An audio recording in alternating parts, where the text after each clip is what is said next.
भीष्म ने युद्ध के पहले और बाद में बहुत ही महत्वपूर्ण बात कही थी। ऐसी कई बातें थी जिसे उन्होंने धृतराष्ट्र, दुर्योधन, कृष्ण, अर्जुन और युधिष्ठिर से कहा था। श्रेय शैया पर लेटे भीष्म ने युधिष्ठिर को संबोधित करते सभी को उपदेश दिया। उनके उपदेशों में राजनीति, नीति, जीवन और धर्म की गुण बातें होती हैं। तो आइए जानते हैं कि भीष्म ने क्या कहा था और भीष्म पितामह की 10 नीतियाँ जो अपनाएगा वह सफलता की सीढ़ी को पाएगा। तो चलिए गाइस, बताते हैं हम आपको भीष्म पितामह की 10 नीतियाँ जो आप अपने जीवन में डाल के अपने जीवन को अच्छा और बेहतरीन कर सकते हैं, सफलता को पा सकते हैं।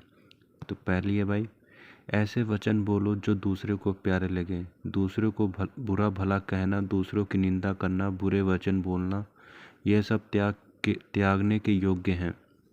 दूसरे का अपमान करना, अहंकार, दंभ, ये अवगुण है। दूसरी, त्याग के बिना कुछ प्राप्त नहीं होता। त्याग के बिना परम आदर्श की सिद्धि नहीं होती। त्याग के बिना मनुष्य भय से मुक्ति नहीं हो सकता। त्याग की सहायता से मनुष्य हर प्रकार का सुख प्राप्त हो जाता है।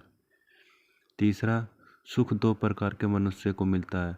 उनका जो सबसे अधिक मूर्ख है, दूसरा उन्होंने कि बुद्धि के प्रकाश में तत्व को देख लिया। जो लोग बीच में लटके रहे वो दुखी रहते हैं। चौथा, जो पुरुष अपने भविष्य पर अधिकार रखता है, अपना पथ आप निश्चित करता है, दूसरों की कठपुतली नहीं बनता, जो समय अनुकूल तुरंत विचार कर सकता है और उस पर आचरण करता है, वह पुरुष सुख को प्राप्त करता है। आलस्य मनुष्य को नाश कर देता है। पांचवा, जब भी किसी ने स्त्री का अपमान किया है उसका निश्चित ही विनाश हुआ है। भीष्म पितामह ने युधिष्ठिर को बताया कि स्त्री का पहला सुख उसका सम्मान ही है। उसी घर में लक्ष्मी का वास रहता है जहाँ स्त्री प्रसन्न रहती है। जिस घर में स्त्री का सम्मान ना हो और उसे कई प्रकार के दुख दिए जाते हों, उस घर में लक्ष्मी सहित अन्य देवी देवता भी चले जाते हैं। छठा, भीष्म पितामह ने युधिष्ठिर को बताया कि जब मैं नदी पूरे वेग के साथ समुद्र तक पहुंचती है तो बड़े से बड़े वृक्ष को बहाकर अपने साथ ले जाती है। एक बार समुद्र ने नदी से पूछा कि तुम्हारा जल प्रवाह इतना तेज और शक्तिशाली है कि उसमें बड़ा से बड़े पेड़ बह जाता है, लेकिन ऐसा क्या है कि छोटी घास, कोमल बेल और नरम पौधों को बहाकर नहीं ला पाती।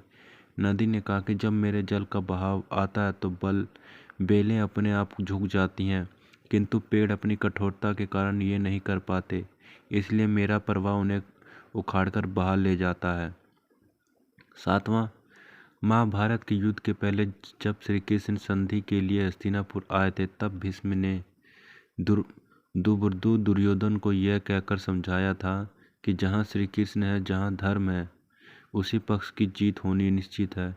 इसलिए बेटा दुर्योधन, भगवान कृष्ण की सहायता से तुम पांडवों के साथ संधि कर लो।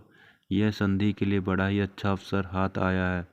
व्यक्ति को सदा धर्म की ओर ही रहना चाहिए। आठवां, भगवान श्री कृष्ण की तरह भीष्म पितामह ने भी कहा था कि परिवर्तन इस संसार का अटल नियम है और सबको इसे स्वीकार करना ही पड़ता है, क्योंकि इसे बदला नहीं जा सकता।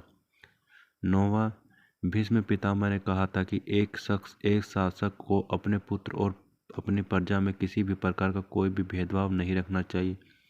ये शासन में अडिगता और प्रजा और समृद्धि प्रदान करता है। 10वां, भीष्म पितामह ने कहा था कि सत्ता सुख भोगने के लिए नहीं, अपितु कठिन परिश्रम करके समाज का कल्याण करने के लिए होती है। तो ये थी भाई भीष्म पितामह की 10 नीतियाँ जिन्हें आप अपने जीवन में अपना के अपने जीवन में सफलता प्राप्त कर सकते हैं। उम्मीद करता हूँ गाइस ये वीडियो आपको अच्छी लगी। अगर वीडियो अच्छी लगी तो वीडियो को लाइक कर दें। चैनल पे नए हैं तो चैनल को सब्सक्राइब कर लें ताकि आने वाली वीडियो नोटिफिकेशन आपको मिलती रहे।